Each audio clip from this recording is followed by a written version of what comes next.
Selamat datang ke Nasi's Kitchen. Resipi kali ini ialah kari kambing mamak versi saya. Sangat sesuai dipadankan dengan roti canai, roti jala ataupun nasi putih saja. Tonton hingga akhir untuk satu bahan istimewa untuk menyedapkan lagi kari kambing. Jom kita ke dapur.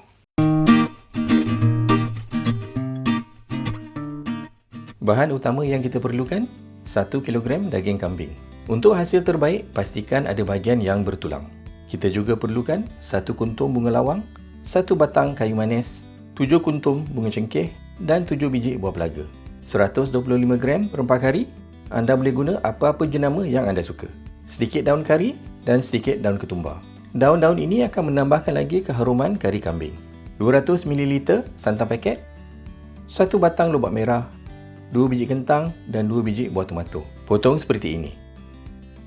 Untuk bahan kisar, 2 biji bawang merah, 10 ulas bawang putih, sedikit halia dan 1 biji cili padi. Untuk memudahkan dikisar, potong kecil seperti ini. Masukkan ke dalam blender.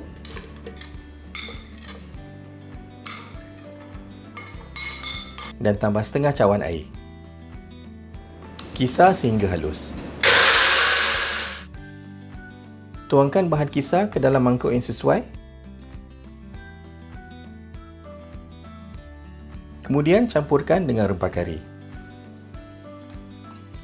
Gaulkan sehingga menjadi paste yang pekat seperti ini. Dan ketepikan dahulu. Panaskan sedikit minyak untuk menumis. Masukkan cengkeh, buah pelaga, kayu manis dan bunga lawang. Pastikan minyak tidak terlalu panas untuk elakkan rempah kering hangus. Kemudian, masukkan daun kari. Goreng sehingga daun kari kelihatan garing.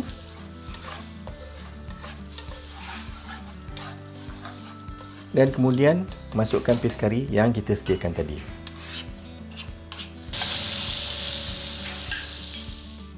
Rahsia kari kambing yang sedap ialah rempah perlu digoreng sehingga betul-betul garing. Ini akan memakan masa dan kita perlu bersabar. Jika paste rempah tidak cukup masak, rasa kari akan terjejas kerana akan ada rasa rempah dan bawang yang mentah. Paste perlu digaul selalu supaya tidak hangus di bahagian bawah.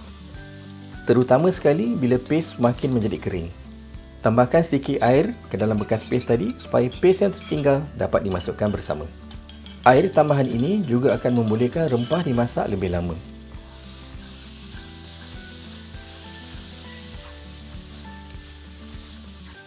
Paste akan menjadi semakin kering dan semakin gelap.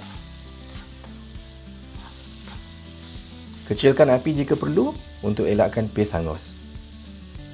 Teruskan memasak sehingga paste menjadi gelap seperti ini. Sekarang masukkan daging kambing.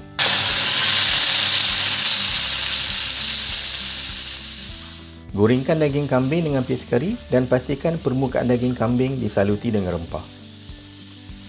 Gorengkan daging sehingga permukaan daging kelihatan garing sedikit seperti ini.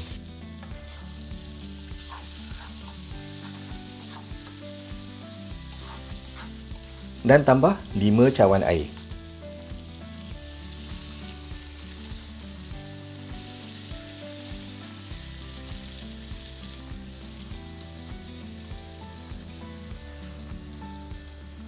Kacau, jangan tak kacau. Kuatkan api supaya kuah mendidih. Bila sudah mendidih, tambahkan 2 sudu kecil garam. Letakkan garam awal supaya daging dapat menyerap garam. Jika tidak, daging akan tawar walaupun kuah kari masin. Daging kambing akan mengambil masa yang agak lama untuk lembut, bergantung kepada bahagian yang anda gunakan. Ini biasa mengambil masa 60 hingga 90 minit. Jangan gunakan api yang terlalu kuat dan kacau setiap 10 minit supaya bahagian bawah tidak hangus. Ini penting bila kuah sudah menjadi semakin pekat.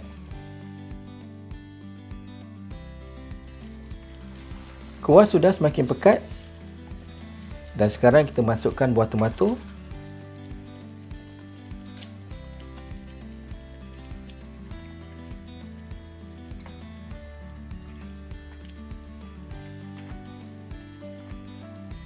Dan satu lagi cawan air dan didihkan. Bila sudah mendidih, masukkan lobak merah dan kentang.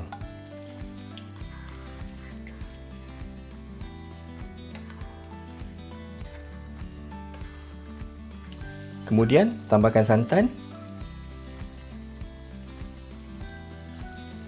dan 1 cawan air lagi.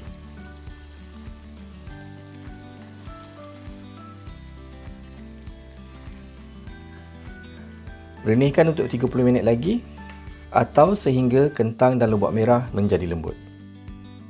Untuk penambah perisa istimewa, tambah 1 sudu kecil sos Lien Perrins,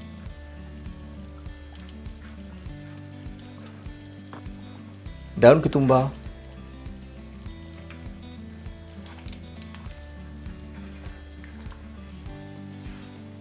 dan 2 sudu besar sos tomato. Kacau sehingga larut. Kari kambing siap untuk dihidangkan. Selamat mencuba!